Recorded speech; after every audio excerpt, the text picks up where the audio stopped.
Ang susunod na programa ay rated PG.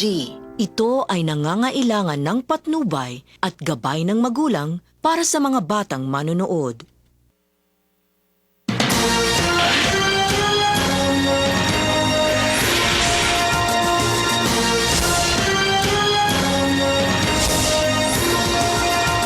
Nagmumula sa Presidential Communications Operations Office, kasama ang Philippine Information Agency, Philippines News Agency, Philippine Broadcasting Service, Radyo ng Bayan, IBC, at Telebisyon ng Bayan. Narito ang Radyo Vision.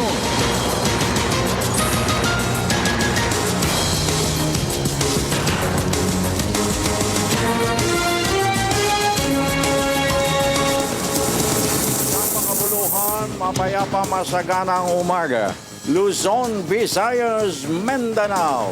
San man kayo naroon, anuman ang inyong ginagawa sa mga oras na ito, samahan po ninyo kami sa isa na namang edisyon ng ating Radyo Vision sa Media ng Bayan sa araw na ito ng Miyerkules, Hunyo 29, 2016. At siyempre pa makakagapay po natin sa ating People's Television Channel 4 ang ating kabalikat, Mr. Audrey Goriseta.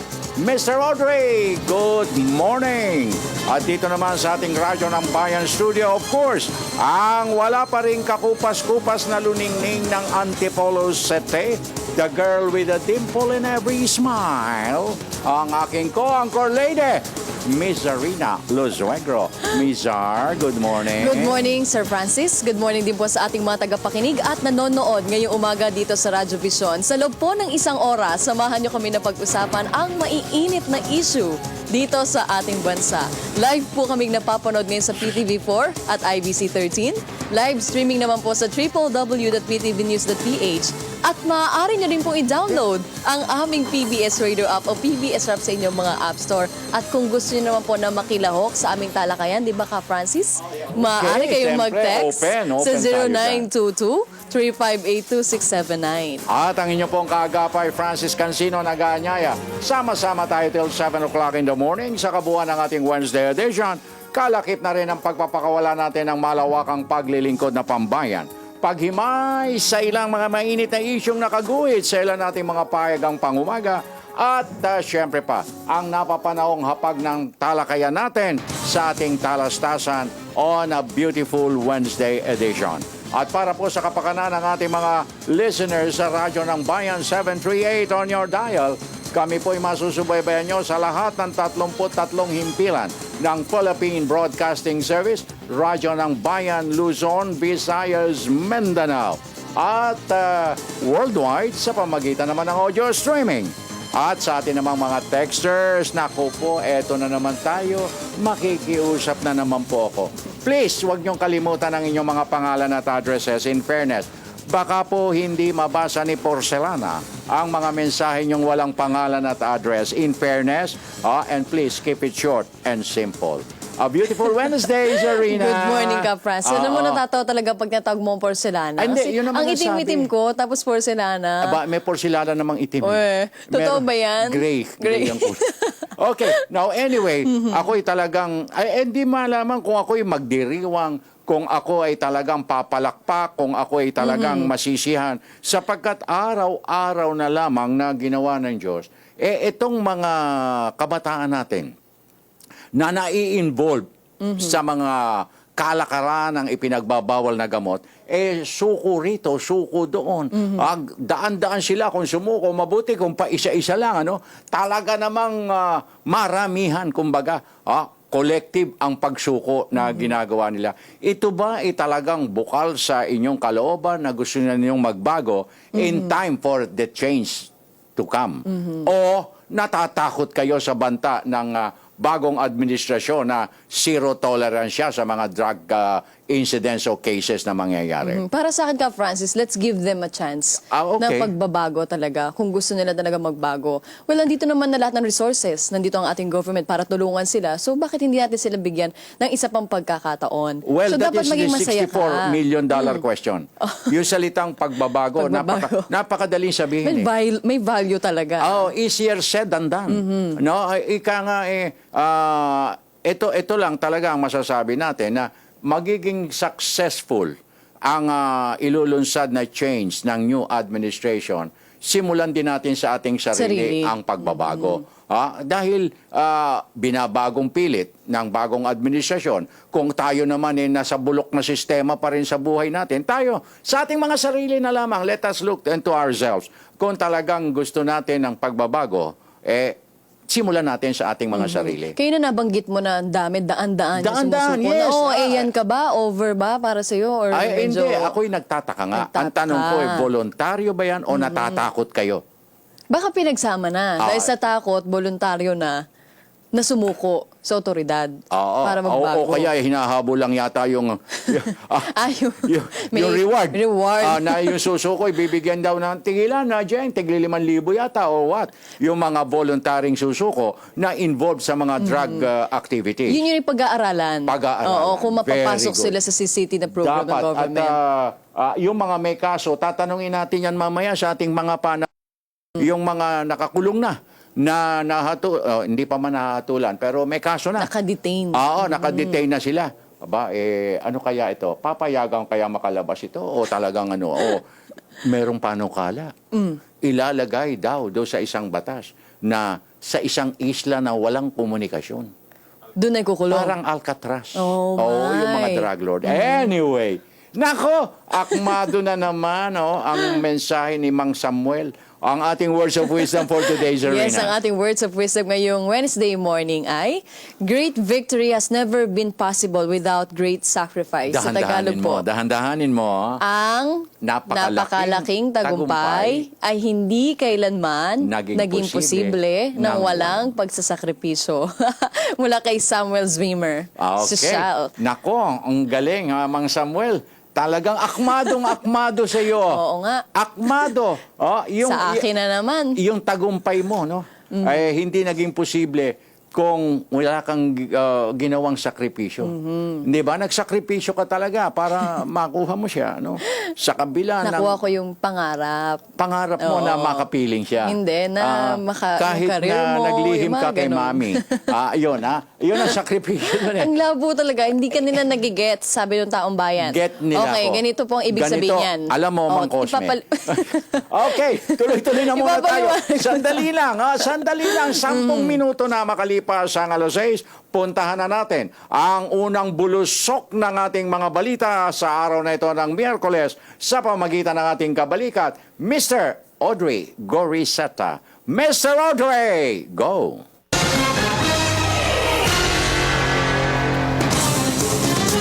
Magandang umaga Luzon, Visayas at Mindanao. Bukas na manunumpa bilang bagong Pangulo ng Bansa si President-elect Rodrigo Duterte. Ngunit bago ang inaugurasyon ni Duterte sa Hunyo 30, magkakaroon muna sila ng one-on-one meeting ni Pangulong Aquino. Pagkatapos ng kanilang pulong, didiretso na ang outgoing President sa Malacanang grounds para sa departure honors. Hindi naman na magbibigay ng talumpati si Pangulong Aquino bago ang formal na pagsasalin ng liderato. Samantala, pagkatapos ng seremonya, didiretso na ang Pangulo sa kanyang tahanan sa Times Street sa Quezon City. May report si Rocky Ignacio.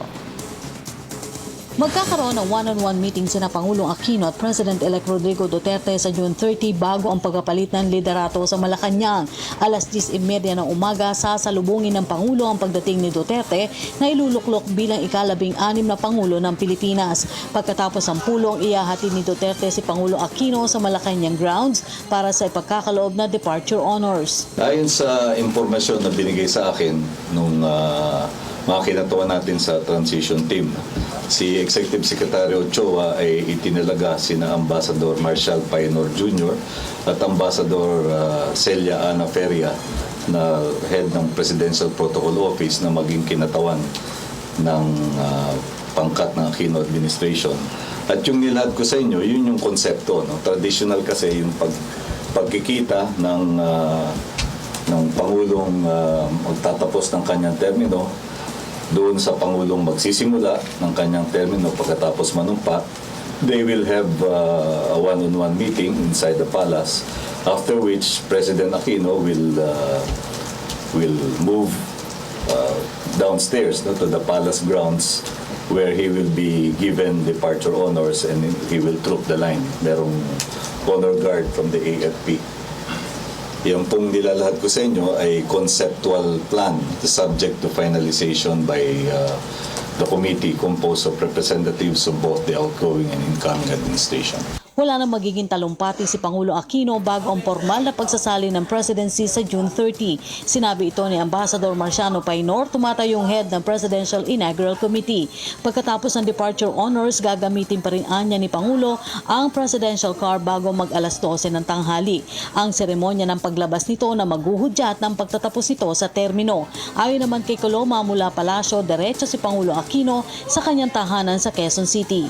Ang batid ko lang, pagkatapos nung magaganap dito sa Palasyo ng Malacanang na may partisipasyon si Pangulo Aquino, siya ay tuwirang magtutungo sa kanyang tahanan sa Times Street, Quezon City.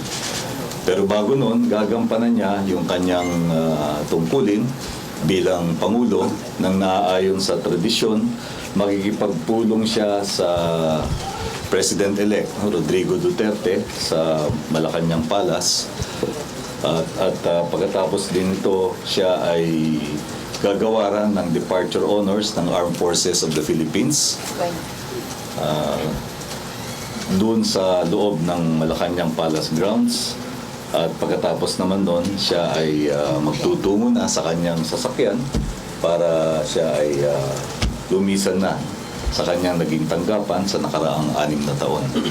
Yan po ang konsepto ng magaganap sa araw ng Huwebes, ika-30 ng Hunyo. Samantala, gagawin anyang smooth at simple lamang ang inaugurasyon ayon sa kagustuhan ni President-elect Duterte. Para sa Telebisyon ng Bayan, Rocky Ignacio.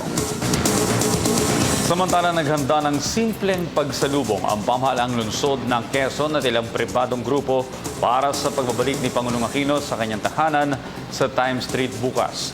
May report si Joy Gumatay. Malaking pribilehyo para sa lungsod ng Quezon ang plano ni outgoing President Benigno Aquino III na muling manirahan sa kanilang dating tahanan na matatagpuan sa Times Street, Quezon City. Ito ay ayon sa vice-alkalde ng lungsod na si Joy Belmonte. Siyempre, good news kasi nakaka-add yan ng prestige sa ating lungsod, hindi po ba? Lahat ng mga Pilipino na taga Quezon City will feel proud. Kwento pa ni Vice Mayor Belmonte taong 2015 nang napag-alaman niyang balak ngang manirahan muli ni Pangulong Aquino sa Quezon City.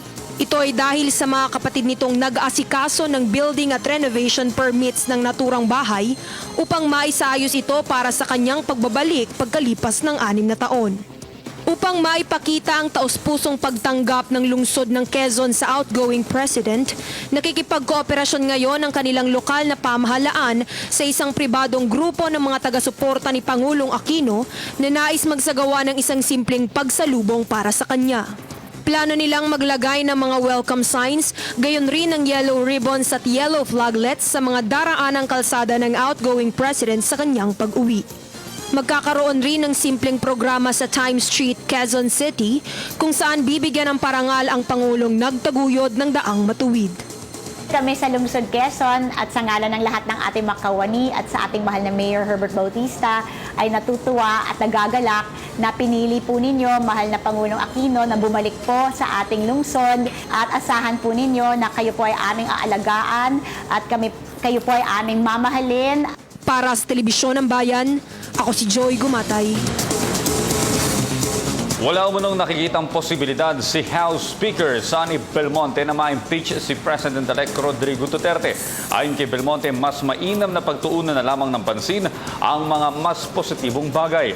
Samantala, kinukumpirma ni Belmonte ang kanyang pagdalo sa inaugurasyon ni Duterte sa Huwebes.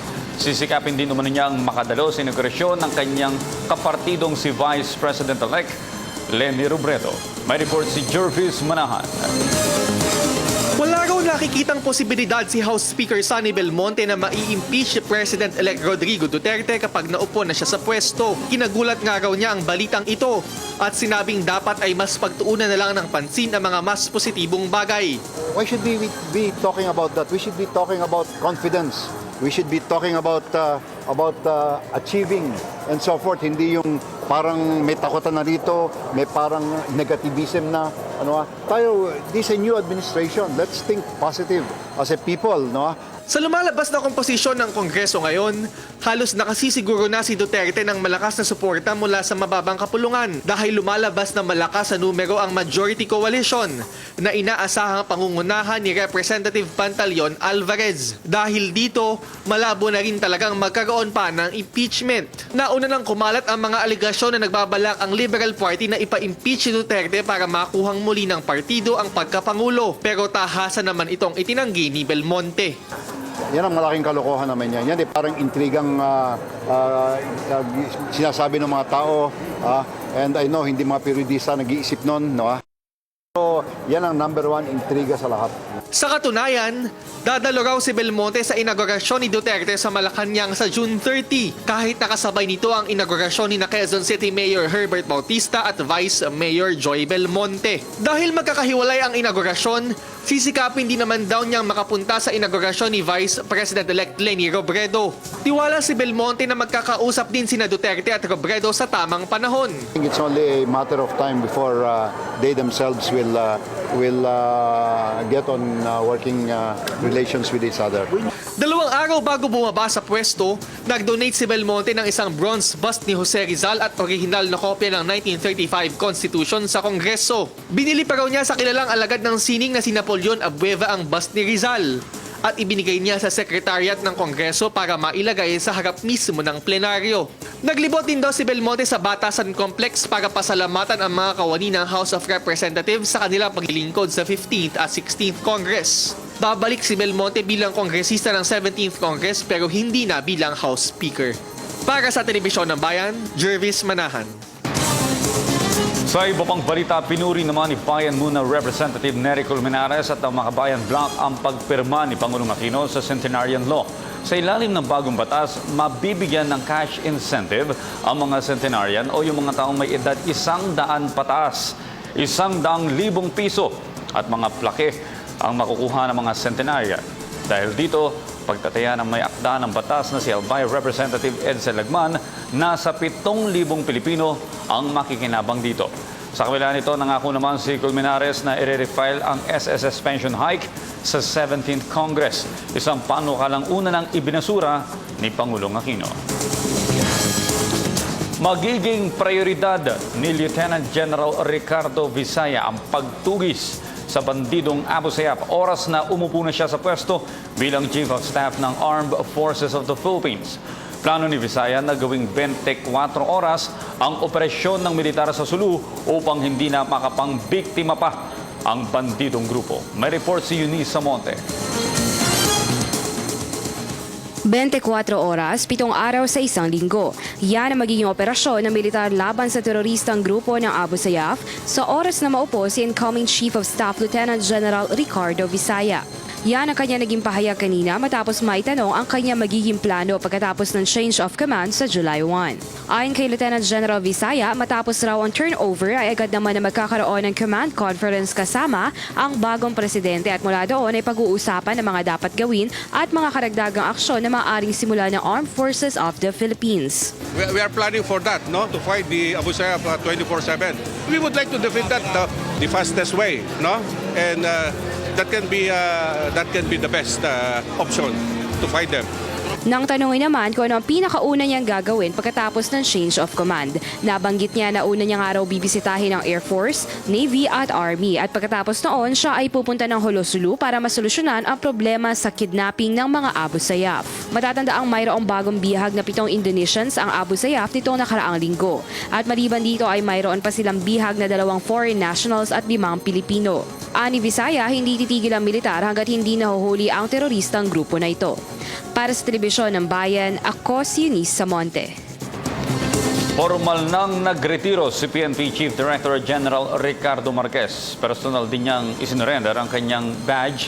Nagpasalamat din si Marquez sa suportang ibinigay sa kanya ng kanyang Commander-in-Chief. Sa kanyang pagre-retiro kahapon, inilahad ni Marquez ang mga naging achievements ng PNP sa kanyang liderato. Kabilang na dito ang matagumpay na seguridad sa mga kalahok na ginanap sa bansa na APEC Leaders Summit at World Economic Forum, maging ang pagbaba ng bilang ng krimen at pag-aresto sa mga kriminal ay kanya ring ibinida sa kanyang talumpati. Lubos din ang pasasalamat ni General Marquez sa lahat ng miyembro ng PNP sa suportang binigay nito sa kanyang panunungkulan. Sa iba pang balita, inilahad na ng ilang baguhang mamabata sa Kamara ang mga panukalang batas na kanilang isusulong sa pagbubukas ng 17th Congress. Dagdag pa ng mga ito na masusi nilang pag-aaralan ang legislative agenda ng Duterte administration. Kabilang na ang pagbuhay sa death penalty. May report si Jervis Manahan. Unti-unti nang nakikita sa batasang pambansa ang mga bago o mga first-term congressmen sa papasok na ika-17 Kongreso. Isa sa mga unang sumikat sa kanila si Congresswoman Geraldine Roman ng 1st District ng Bataan bilang unang transgender na mambabatas. Marami raw siyang gustong tutukan at lahat ng ito ay nasa banner ng equality. E for equality, Q and U for quality and universal healthcare, A for agriculture, L for livelihood, I for infrastructure, T for transparency in government, and Y for youth. So my main objective is actually to pass at least one bill per advocacy, and of course I will go beyond this. Miyembro ng Partido Liberal si Roman at magiging bahagi raw siya ng mayorya. Pero ngayon pa lang, sinabi na niyang tutol siya sa pagbabalik ng death penalty na isa sa pinakamainit na panukalang tatalakayin ng susunod na Kongreso. I believe in second chances. I believe in the reformatory nature of our penal system, hindi yung punitive. And even yung sinasabi nila na it is a deterrent to potential criminals, I don't believe it's really a deterrent. Asahan na raw na magiging champion siya ng LGBT issue sa Kongreso dahil susuportahan daw niya ang pagsasabatas ng anti-discrimination law. Pero bilang isang Katoliko, hindi raw siya pabor sa same-sex marriage. Pero isusulong naman daw niya ang same-sex civil unions. Sa ngayon, excited na raw siyang sumalang sa mga sesyon para gumawa ng batas na makakatulong sa mga sektor na gusto niyang pagsilbihan. Maraming mga baguhan ngayon sa Kongreso, maraming mga progresibong idea. Even our administration is supposed to be very, very progressive. So maraming pagbabago mangyayari sa ating bansa, and I want to belong to that group.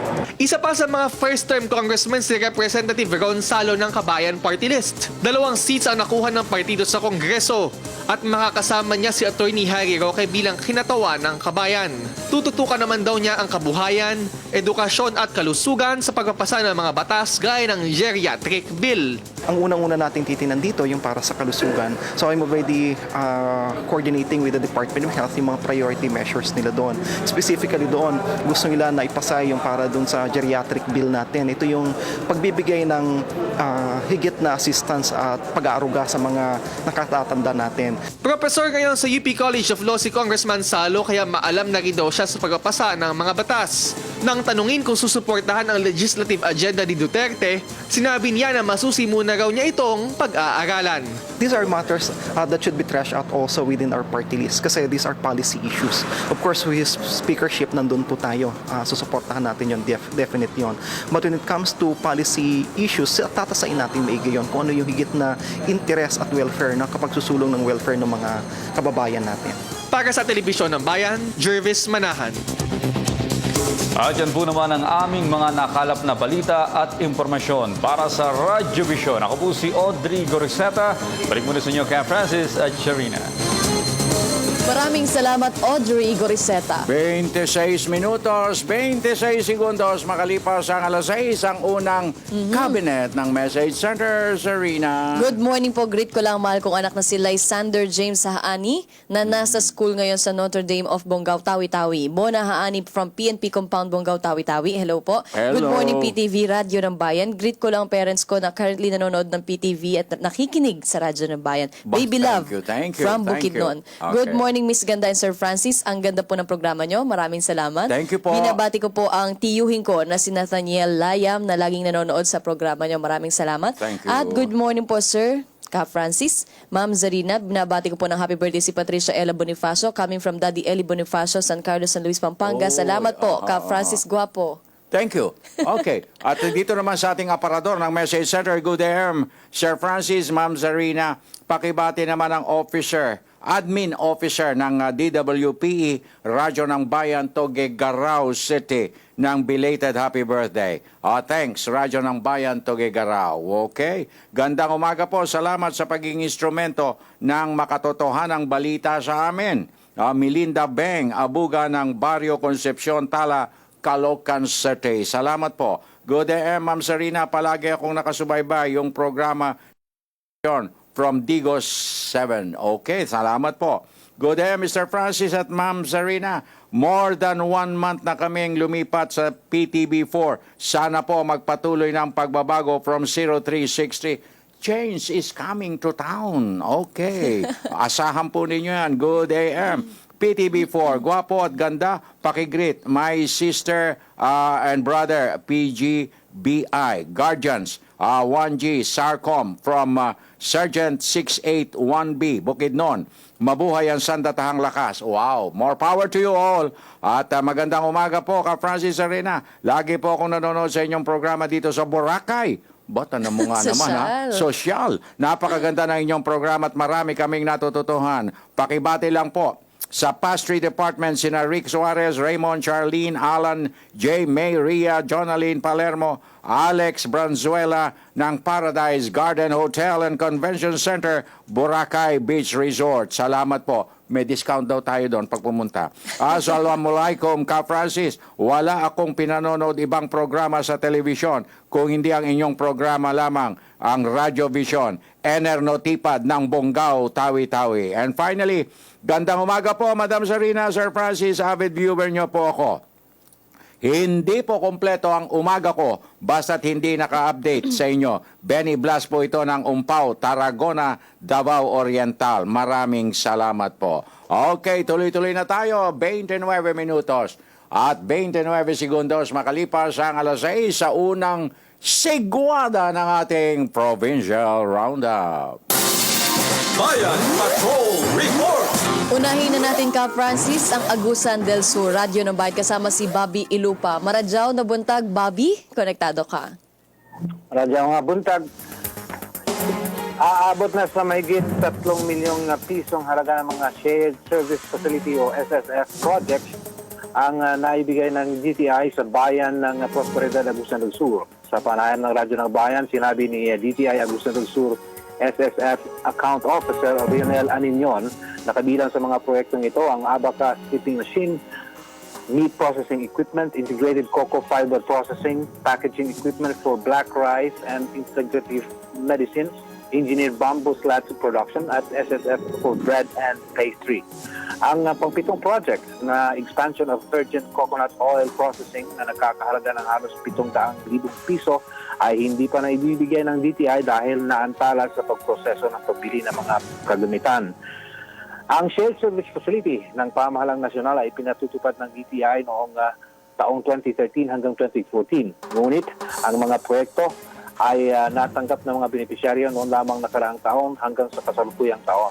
Naantala ang pamimigay ng nasabing mga proyekto dahil sa mahigpit na pagsunod sa Republic Act 9184 o ang Government Procurement Act Ani Aninion. Para sa Radio Vision, Bobby Ilupa, San Francisco, Agusan del Sur, Media ng Bayan. Maraming salamat, Bobby Ilupa. Puntahan natin kagyat ang Radyo ng Bayan Davao with Miss Peng Alinio. Peng, maayong buntag. Konektado ka.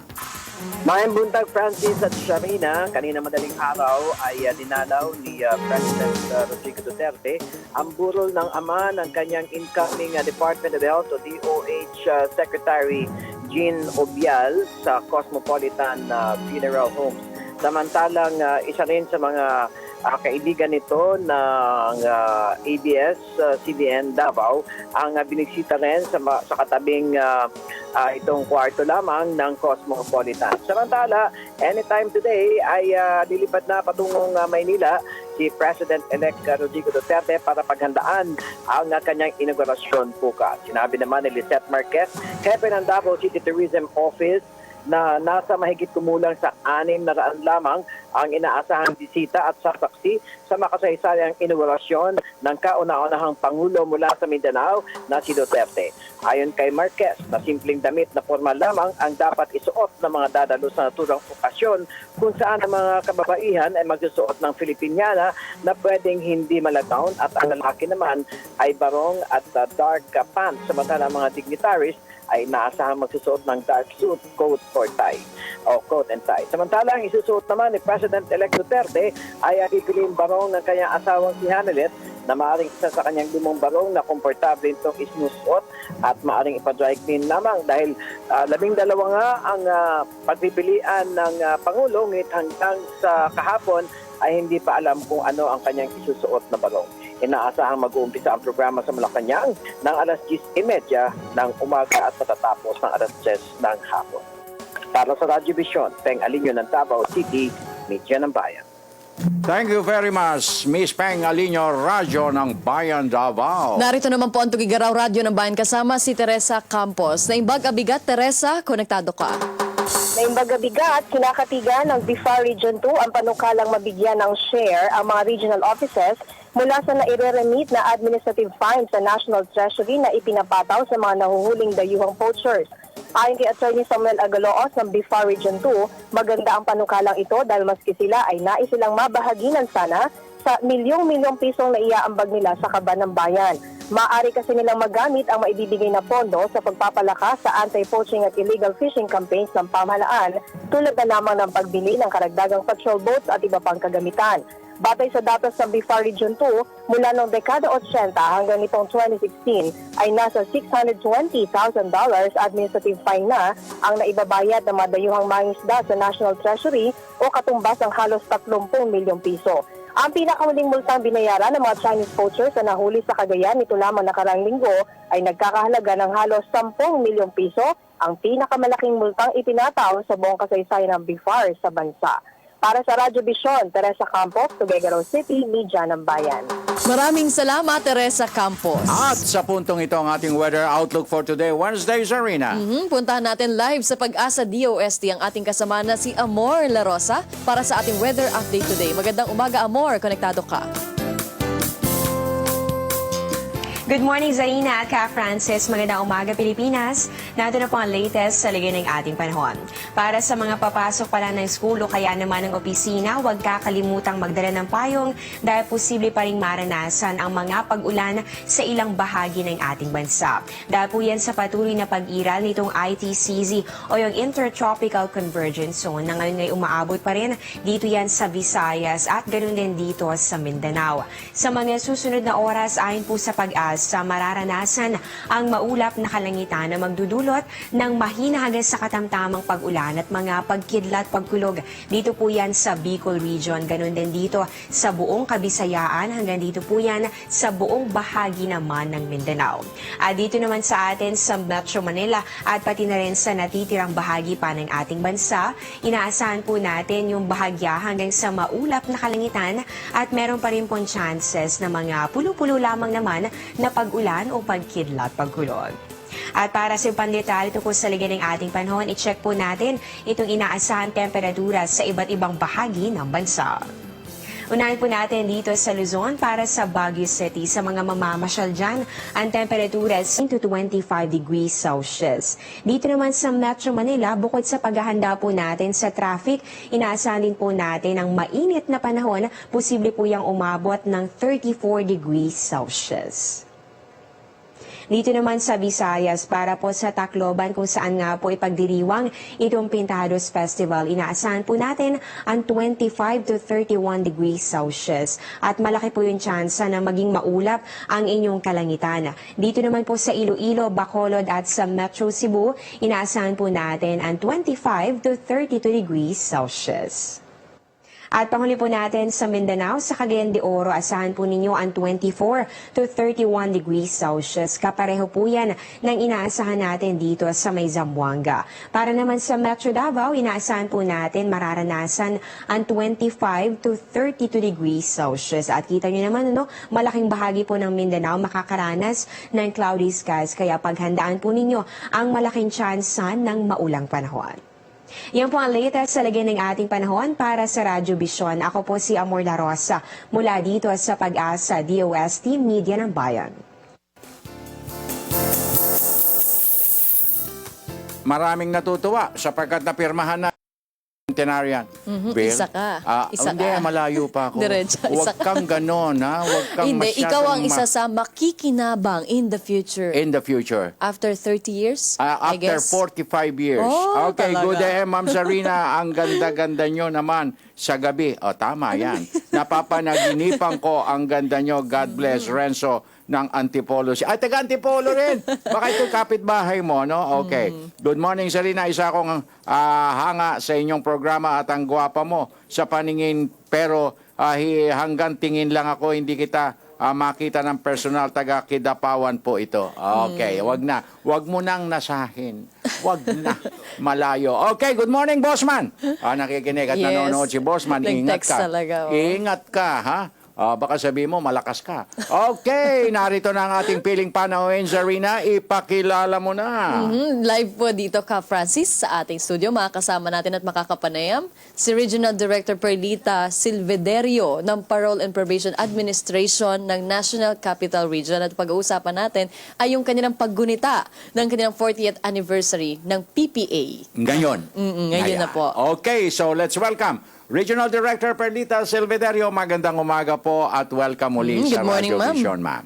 Magandang umaga po, Sir Francis, and magandang umaga, Sarina. I'm very glad to be here again. Second salang ko po dito sa inyo. Magandang umaga sa mga listeners at viewers rin po natin. Madam, kami na po ang una ni Zarina ang babati ng Happy 40th Anniversary ng Parole and Probation Administration. Thank you very much po. In behalf ng lahat ng mga empleyado at mga official ng Parole and Probation, malugod po namin tinatanggap yung pagbati, and we are so happy really to be sharing this very significant milestone po sa inyo lahat. Okay. Ano po ang mga line-up of activities natin for this year's celebration at ano po ang tema natin, ma'am? Ang tema po natin ngayon is 40 years of engineering performance, professionalism, and accountability. Wow. Kasi ito yung tatlo na core values ng Parole and Probation Administration. As officers and personnel, we live and work by these values. Naku, talaga naman. At hindi pwedeng pag-alinlanganan. Opo. Ayun ang sinasabi ko dyan. Well, anyway, ngayon po, umpisa po ngayong araw na ito. Will this be a 1 week or 1 month celebration, ma'am, ng ating 40th? 1 month celebration po, Okay. sir. Umpisa po yun sa 18, July 18, with a simultaneous fun run. So, Okay. buong opisina namin sa buong bansa, no, lahat yun. Simultaneous fun run at 6 o'clock in the morning. Dito sa NCR, it will end the central office. It will be followed by may Zumba, may bowling, may mass sa San Agustin Church. Okay, No? Papasalamat po namin sa ating Father in Heaven. And of course, may iba pang activities sa mga succeeding days. No? Yung pinaka-importante is yung awarding namin, the national awarding of yung mga achievers, yung mga may mga outstanding, excellent performance sa aming opisina. And even the local government units and the benefactors na through the years naging kasama po namin sa rehabilitation ng ating social offenders. So, alam niyo po na ang probation is community-based. Right, Wala po kaming budget sa rehabilitation. We take from the community what the community could give. So, outsourcing po lahat yan. So, sa 40th anniversary na to, meron kaming i-award, meron kang bibigyan ng award na mga talagang LGUs. Hindi ko alam sa ibang mga regions, but dito po sa NCR, we have 3 local government units na very outstanding po yung support na binibigay namin. Sino-sino po yan? Sino-sino pa? Mandaluyong. Oy. Mandaluyong, under kay Mayor Congratulations. Abalos. Kasi nung nagkaroon kami ng Cities for Life, ito yung parang against death penalty, with due respect sa mga iba pong nakikinig. So, Mandaluyong, then we have San Juan, very supportive rin po si Mayor Gia. Kapitbahay. And, Magkapitbahay sila, Mandaluyong at San Juan. Oh.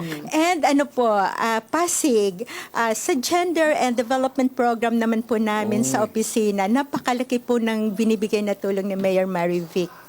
Talagang nagkakaroon kami ng mga trainings. And hindi lang training ng mga parolees, mga pardones and probationers namin. So pati na rin, minsan nasasama na rin ang aming personnel. No? Okay, Zarina. Ma'am, kanina na pag-usapan namin ni Cap Francis, yung mga sumusuko, yung daang-daang sumusuko ng mga pushers, users. Ano yung reaksyon nyo dito? Ito ba yung makakatulong sa PPA na, syempre, ayaw nyo naman ng lagi may social offender kayo na tutugunan, di ba? Ano po ang reaksyon nyo po doon? Siguro sa amin sa agency, ang services kasi namin could be only extended to those post na sentence na siya. Kasi probation, post-sentence investigation, and supervision, tapos yung mga parolado at mga lumabas na. But then, sa bagong law natin, RA 9165, Comprehensive Drugs Act of 2002, under Section 66 to 70, meron kaming role doon sa pag-supervise nitong mga nitong mga minors 15 to 18 placed under suspended sentence for drug cases yan. 15 to 18. Okay. Meron naman under Section 6, under 54 and 55, ito naman yung nag-voluntary confinement and then nag-voluntary community service. So ilalabas sila and then placed under our supervision. Ito yung mga galing na sa mga rehab centers at gumaling na, and to continue yung pag-serve nila ng kanilang penalties before nasa labas sila under voluntary service. Madam Director, may itatanong lang po ako. Sa inyo pong karanasan sa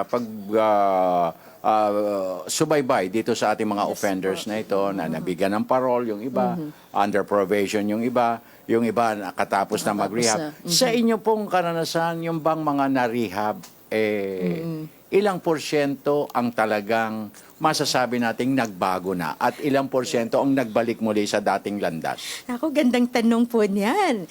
Kasi alam niyo po, yung revocation rate namin muna, it's less than 3%.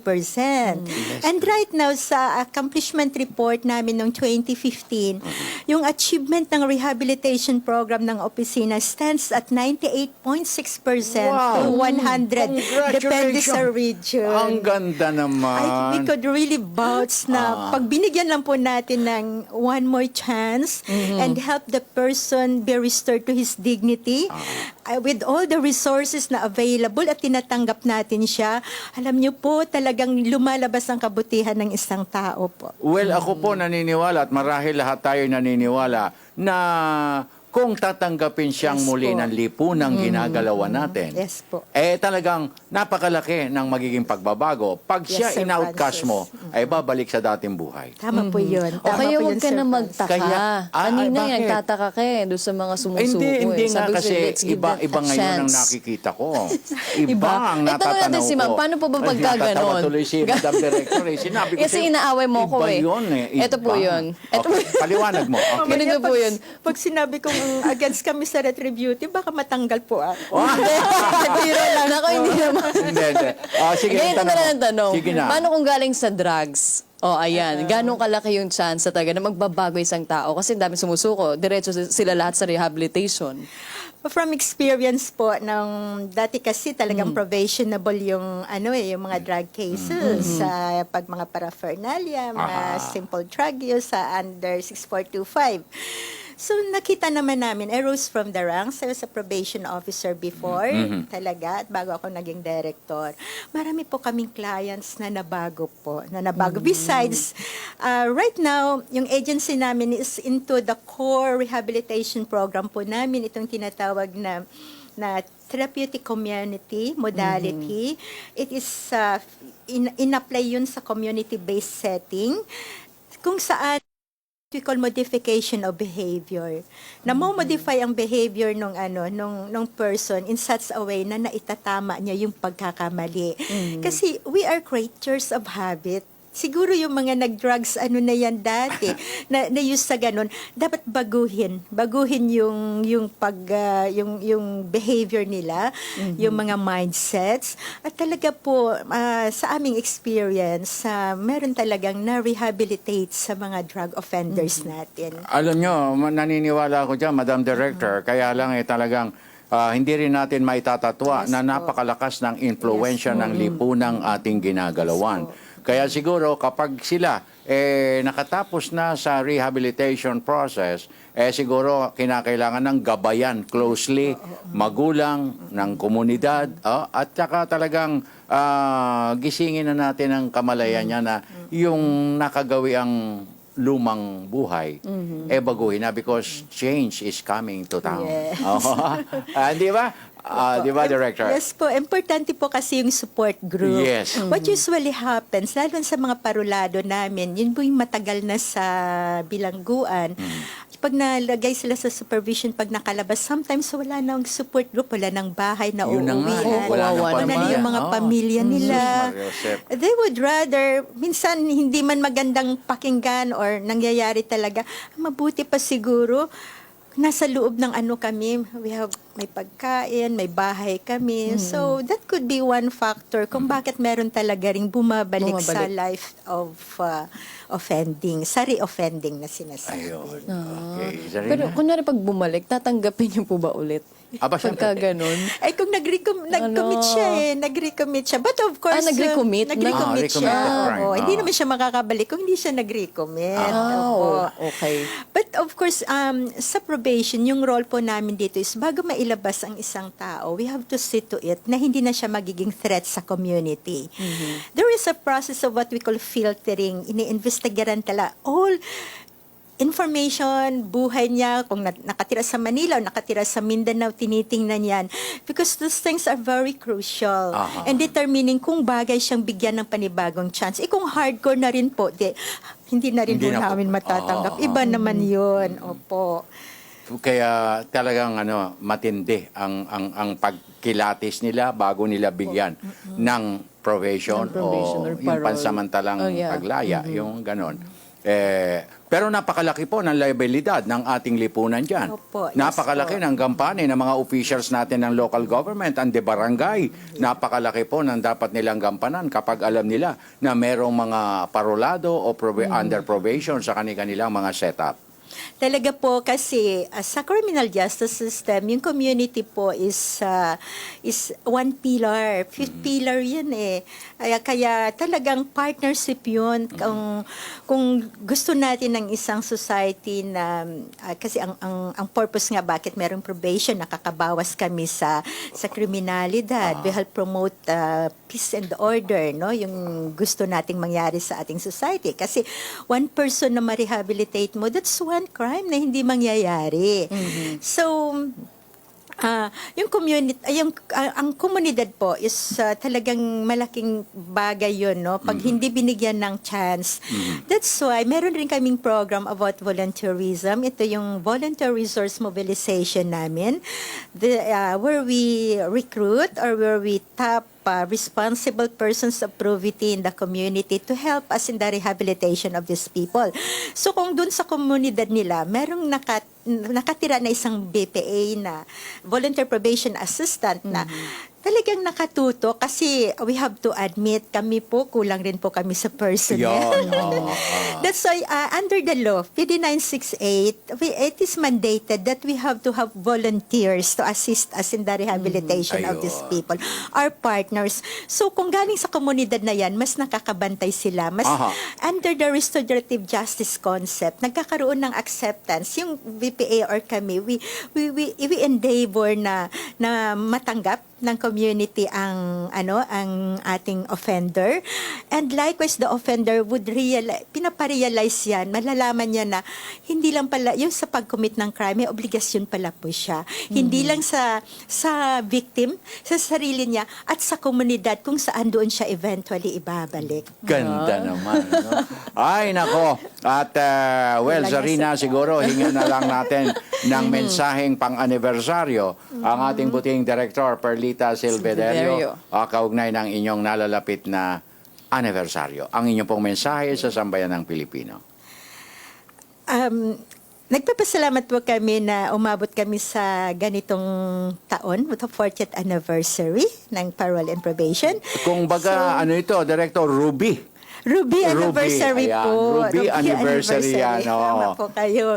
So it's Ruby anniversary. So ang mensahe ko lang po sa lahat is, alam mo yung trabaho ng rehabilitation, of course, meron kaming competence and the capability to institute the programs, pero kailangan namin po yung tulong ng bawat isa sa atin, lalo na sa community.